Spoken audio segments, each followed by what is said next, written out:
Alright, we are back again for Dungeons and Dragons. Going to talk about monsters, tactics, and animated armor.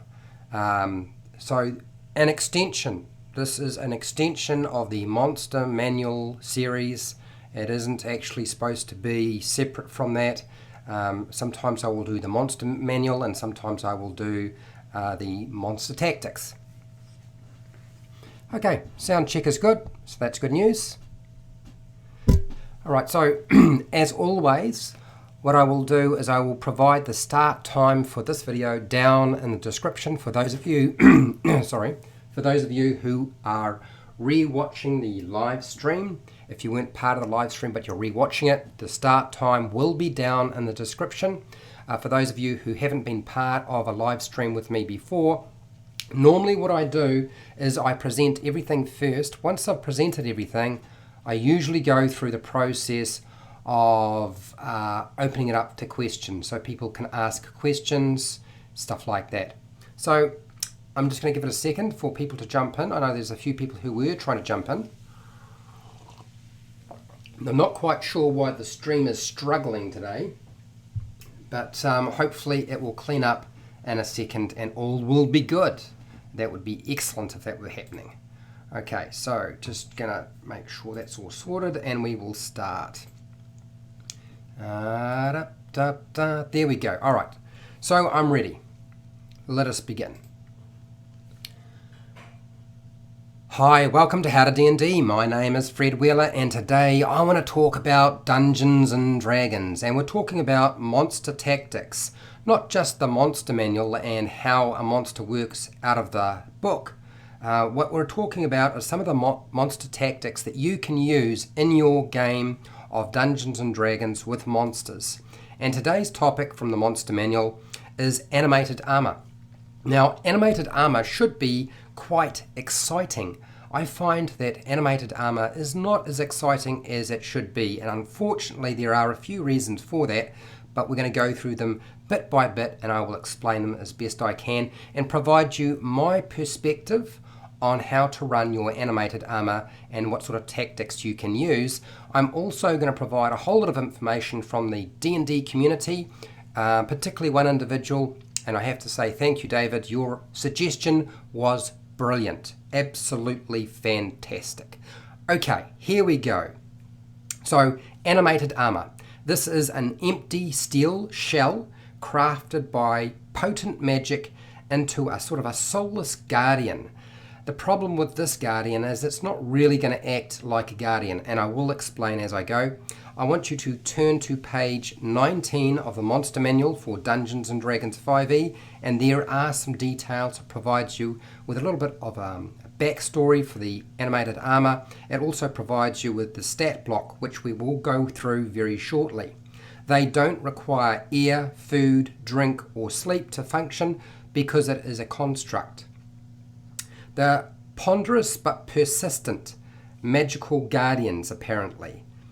One of the things I found interesting is the animated armor from the Monster Manual for Dungeons & Dragons 5e is pretty basic. I actually prefer the Strahd animated armor from the Curse of Strahd.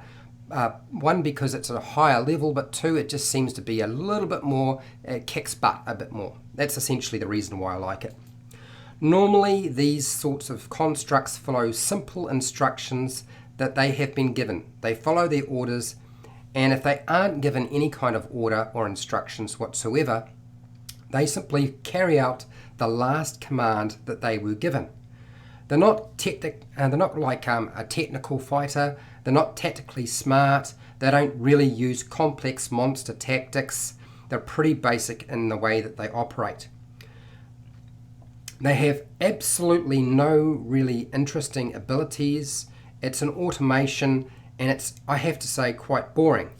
When it comes to something like false appearance, it's literally worthless, as players will expect all suits of armor that they come across when they're exploring through your adventure or your dungeons to spring to life. And so no doubt they will have a strategy ready to go, which is destroy all suits of armor as quickly as possible. because after a while they will discover that they can't actually wear the suit of armor that's animated anyway. Now, I know that sounds like a terrible perspective, but honestly, I found initially my players, what their response was is, can I wear this armor? When it comes to life and tries to attack them or gives a command or an instruction or anything like that, then they started to sort of wears thin. And after a while, all they do is just obliterate everything that they come across. So that's why I feel like false appearance is worthless over time. Not initially, if the players are never used to it, but over time, it's pretty useless as far as I'm concerned. You have to put masses and masses of armor into a location that aren't magical or animated in any way. Otherwise, they will assume, as I've just pointed out, that all suits of armor that they come across are constructs and they all operate in a particular way. So remember, decorative armor or suits of armor are not actually functional. They do not function like plate armor. So you can put lots and lots of suits of armor throughout your dungeons and not have your players sell them all off for the highest to the highest bidder, or gain all of that plate armor you were trying to sort of make them work for. So remember, decorative suits of armor are not functional. They just look good and they're probably not necessarily going to be worth very much anyway. Animated armor is not really a combat monster. I know that sounds strange, but it's really not a combat monster. And there's a couple of reasons why. They're more a message deliverer. They are pre-programmed to provide instructions, messages, and warnings. Rare suits of armor can engage in some sort of conversation. That's quite unusual though. It's not something you're going to come across very often. And they have to be created by somebody who is well versed in the concept of creating a construct which is complicated. And so it's going to be quite expensive and quite a time-consuming process when they create something like this. So there must be a very good reason for them to actually create a suit of armor that can carry out a conversation with the player's characters or anybody that they come across. So animated armor, as I said, tend to be enchanted with scripted speech, and this can be a warning. Now that doesn't mean a warning as in come any closer and you will be attacked. It might be something completely different, but warnings demanding a password to obtain entry into a location, maybe delivering a riddle that needs to be solved, and also often overlooked is providing advice. Now that advice might be as simple as you should not go down the left passageway or you should turn around.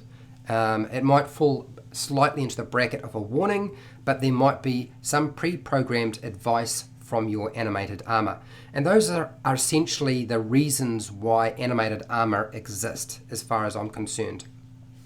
They do not fear destruction or even involve themselves in self-preservation. They don't have any of that at all. So that means they won't flee from combat. They certainly aren't going to surrender. They would, if they engage in a battle, it's probably going to be to the death, unless whoever is engaging in that battle decides to flee and leave. Usually animated armor aren't pre-programmed to chase down anybody that's trying to get into a location they are guarding or protecting or supposed to be blocking. Your anti-magic susceptibility is a quick way for players to shut down any kind of animated armor they come across. What I want you to consider is to forget about things like grapple, shove, dodge, disengage as strategies. They're really just way too stupid. They have a very low intelligence and an extremely low wisdom. I mean, when I say low, I mean literally much lower than your normal beast or creature. So it doesn't make sense to give them really complicated techniques, and certainly something like hiding isn't something that they would engage in. Remember, false appearance. Any kind of destroyed animated armor is not usable by the players Okay, it doesn't function as a suit of armor for them once they have defeated it. If they think that they can do that, it doesn't work that way, unfortunately. It's also not worth anything, okay? It will be absolutely of no worth to them whatsoever trying to hock it off at the local markets. To make animated armor really interesting and challenging, you will have to modify your animated armor. And I would give your animated armor some sort of damage immunity to non-magical weapons that cause piercing, bludgeoning, and slashing damage. Now, I know that sounds rough, but the thing is, the front line, if you have the front line simply blocking, or at least stopping the animated armor from getting to the ones who have all the ranged attacks that cause some sort of magical damage, and get them to do the hard yards, and they do all the blocking, that's actually going to be a far more interesting encounter, and it will certainly scare your players. My experience of animated armor is most combats take within about 1.5 to 2 rounds before it's obliterated, if you're dealing with one suit of armor and they're level 1. And if you have a paladin in the group, there's a chance that it might actually be taken out much quicker than that, particularly if you have a group of at least 5 to 6 players in your group, then it's going to be really easy. Now, I know that animated armor already has damage immunity to poison and psychic, but the chances are that nobody's ever going to do that kind of damage to them anyway. Not that I'm saying that you should remove that. Keep that by all means, but include immunity to non-magical weapons that cause piercing, slashing, and bludgeoning damage. It's the most common type of damage that any monster takes. And if you were going to make and spend all that money and time creating this animated armor, why would you make it so easy to destroy? It makes no sense to me whatsoever. Another suggestion, and this is not my advice in terms of my idea. This is actually from the Dungeons and Dragons community, from the Facebook group Dungeons and Dragons 5th edition, and an individual by the name of David. I don't remember his surname, but he had this fantastic idea, and I just wanted to share that with you, and that is, have the armor open up and engulf a character when they are engaged in melee or close quarter combat. I would suggest as a reaction, not as an action, but as a reaction to being struck or hit by somebody, have it open up and they have to make a dexterity saving throw, DC 13, to avoid being engulfed by the armor at closing up around them, and then the spikes that are poking out of it, what they're going to do is they're going to turn themselves inward and start to pierce whoever's inside the armor. And I would suggest anything from a 6-sided dice to maybe an 8-sided dice. I think a 6-sided dice is perfectly fine. I wouldn't even bother adding a modifier. Certainly very scary, and then of course set a DC for breaking them out. A simple strength or grapple check to break them out of the armor would be the easiest way to do this. Using the grapple mechanics, essentially, it's just a contest to get them out of the armor before they perish. Creatures can actually live inside the armor. Make it a little bit more interesting. Have if once they come to life, maybe there's an ooze that comes out of them, or that doesn't obviously eat through metal, or something like sturges nesting inside the animated armor. Give the animated armor a weapon.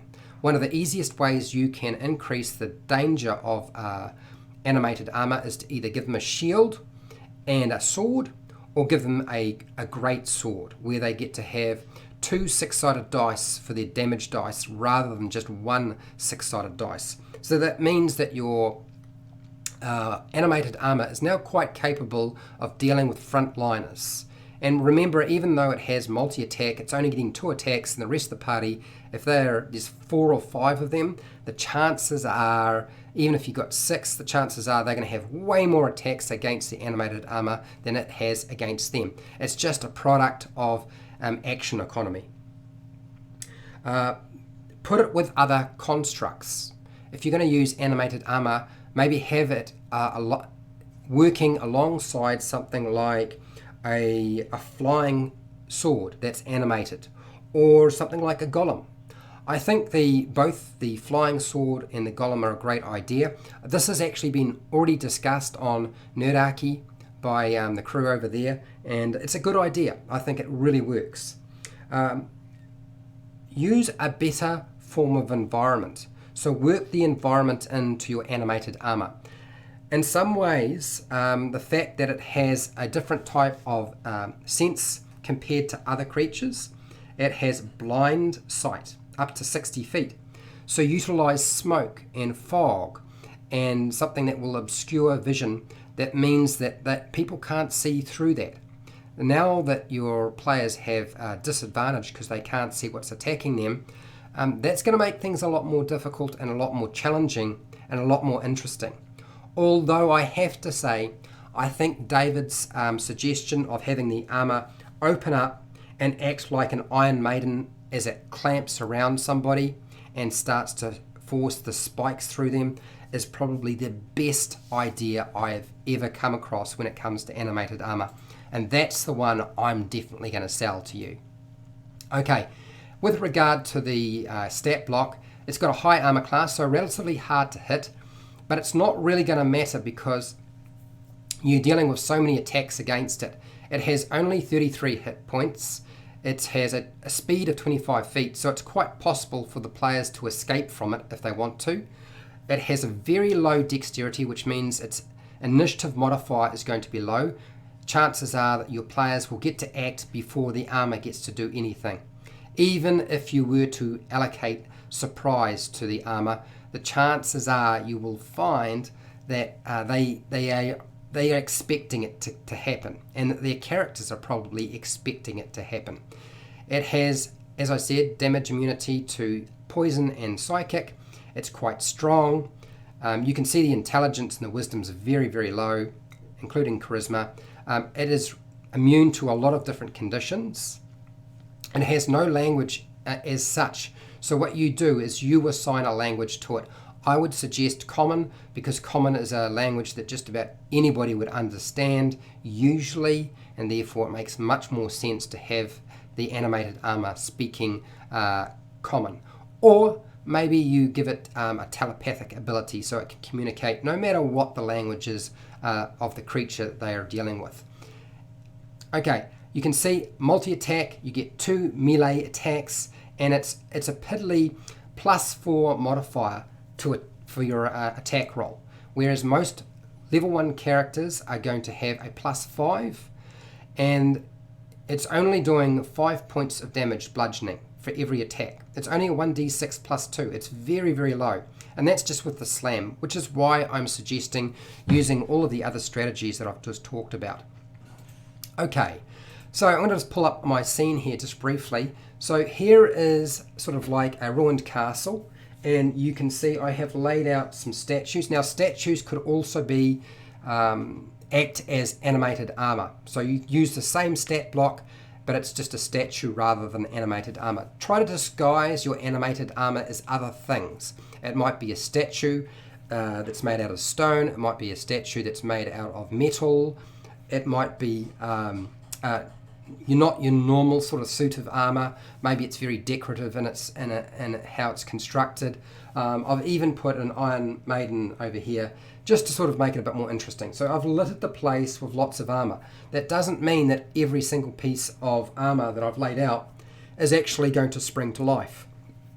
One of the things you might want to do is the players enter, or have their characters enter a location and start to explore and look around, is maybe you only have one of the suits of armor actually move and talk, and the other suits of armor don't actually do anything at all, or they don't actually activate unless the first suit of armor does something, or it's clear that there's going to be a battle or a conflict of some kind. So when it comes to making your attack rolls with these things, it's really simple. Roll a 20-sided dice, add your 4 for your modifier. So I rolled a 13 here. You add 4, that's 17. So that's the attack that you make. And then when you're rolling your damage, it's just a 6-sided dice. whatever I roll on the 6-sided dice, and you just add 2. So that's 3 plus 2 is 5. That would be how many points of damage the slam does. The slam is bludgeoning. If you don't want to roll for damage, and I often flatten the maths for my damage just in case, what I would do is just use the number that's in brackets beside the damage dice. That is the average, and the average is, I believe, 5.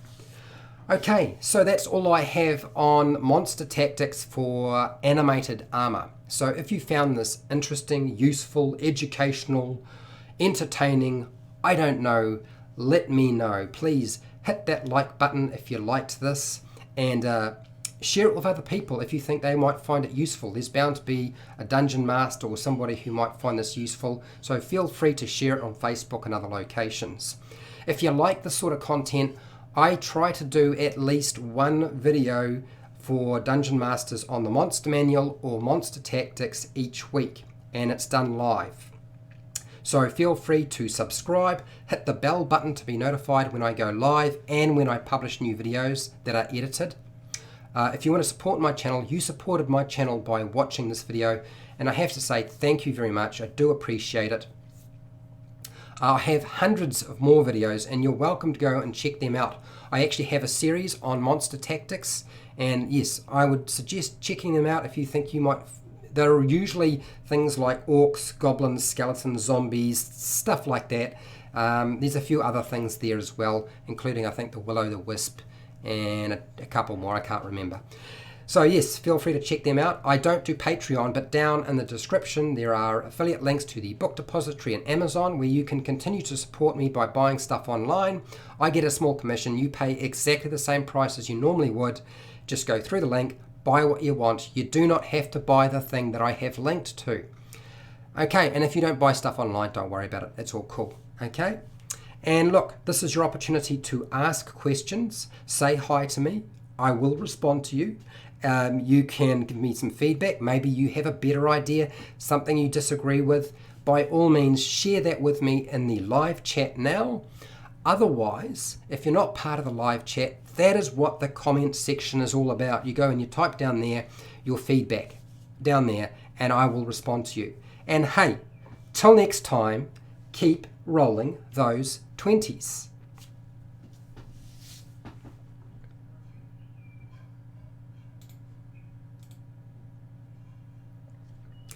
Okay, give me a second. I just need a drink of water, and I will have a chat with those of you who are still around. I just need to grab my water and bring it closer. So if you have some if you have some questions you want to ask, by all means have them prepped and readied.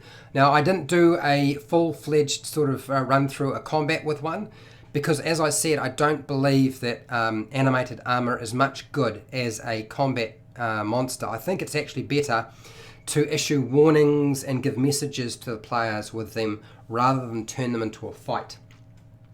But you, like I said, you can do whatever you like with it. You are the dungeon master. You have control. You don't have to listen to anything that I've just said. You can ignore the whole lot if you want to.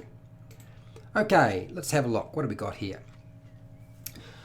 Lollaraptor, how's it going? Hi there, man. My group had their first total party kill against an animated armor in the Death House. Now, that's interesting because my group had a really bad experience with the animated armor in Death House 2. You're talking about the animated armor at the top of the stairs, correct? For those of you who haven't figured it out, there are going to be spoilers for Death House right now.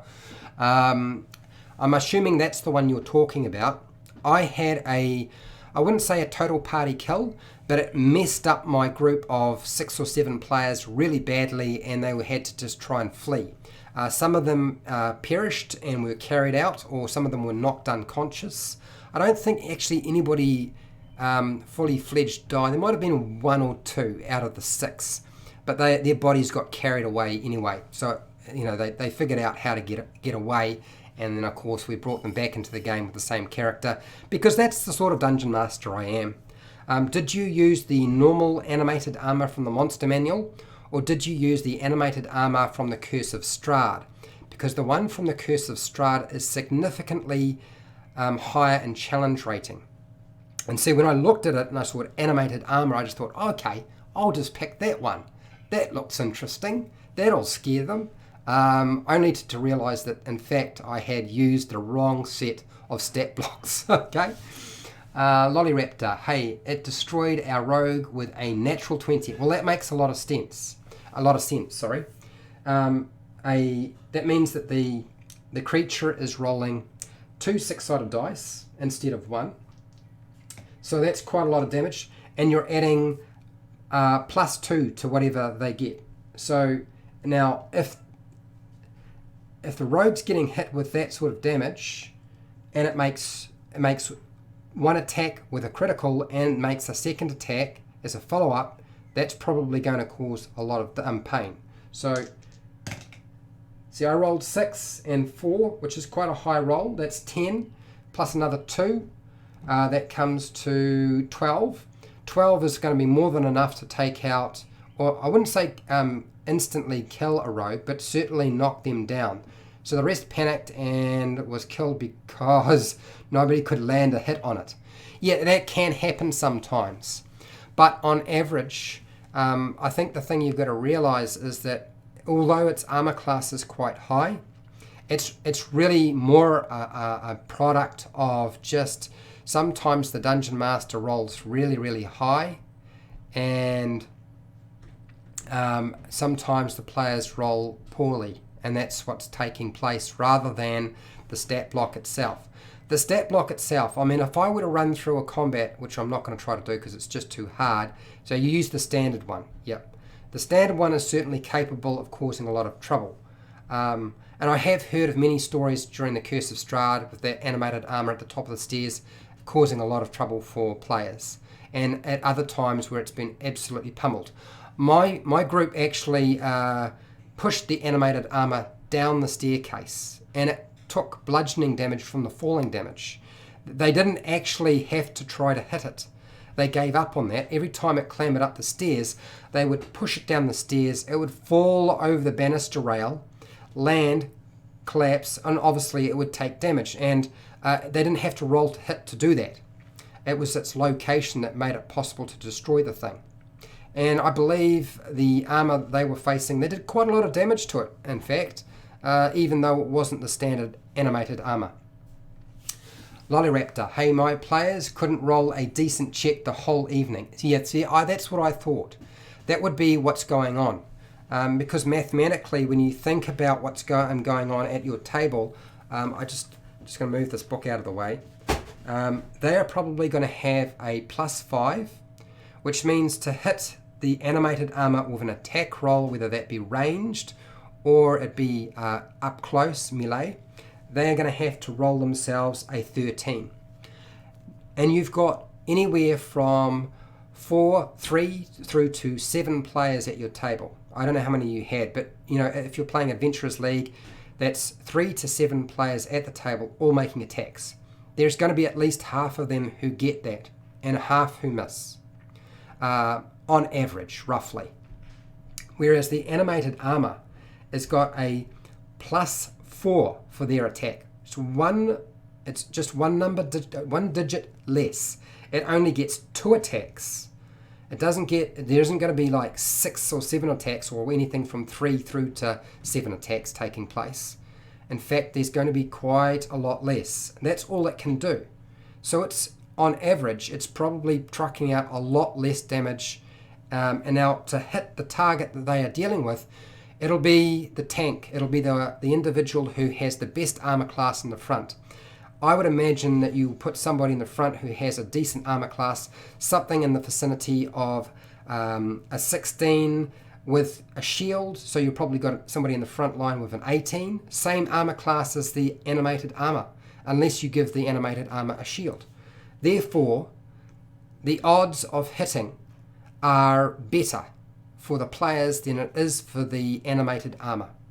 And they can't necessarily attack the weakest and softest individuals, because if the players are smart, they will put their hardest to hit individual in the front with the most hit points. The fact that the rogue got hit, yeah, it destroyed our rogue. The rogue must have been in the front line. I don't know why the rogue did that. Obviously, at level 1, you can't sort of jump in and out of combat. I would have imagined that you would have tried to use a ranged attack rather than getting in and playing it smart. Yeah, my players aren't that smart. Well, they have learned their lesson, and it has made your dungeon mastering of the Death House very deadly. And that was the whole point, right? I think really that was the concept behind having the animated armor at the top of the staircase. And literally, if you push it off the stairs, the environment itself makes it possible to destroy it very quickly. Okay, look, unless there's anything else that people want to say or comment on, or whether they want to say hi or whatever, or I disagree, Fred, it should be done some other way. I just feel like animated armor is essentially just a collection of hit points with a very high AC and a basic sort of attack. There's nothing that makes it really stand out that much. And I know you could say, well, Fred, yes, but it's got false appearance and anti-magic susceptibility. But it doesn't do anything really cool, which is why I really like David's suggestion of turning it into sort of like an Iron Maiden that clamps around whoever tries to attack it. Anyway, I think that's enough for tonight. I will leave you be. Have a good night, a good evening, a good morning, good afternoon, wherever you are in the world. Look after yourself and look after your friends and family, and I will see you next time. Oh, I almost forgot. Tomorrow will be, well, the next 2 days will be 2 edited videos. The character building video that I did live should be getting released tomorrow, and then after that there will be another edited video that I will pump out. I haven't decided what it will be. That'll be on the day that I am playing Dungeons and Dragons and obviously can't be doing videos. And then after that we will be talking about the Lost Mine of Phandelver again on my day off, New Zealand Standard Time. It's going to be Sunday around about 1 p.m. New Zealand Standard Time, and that will be on the Lost Mine of Phandelver, and it'll be Clark, the bugbear, who is in the Cragmore hideout lair. So I thought that would be interesting to a few of you. And cheers, Lollyraptor, thank you for the conversation.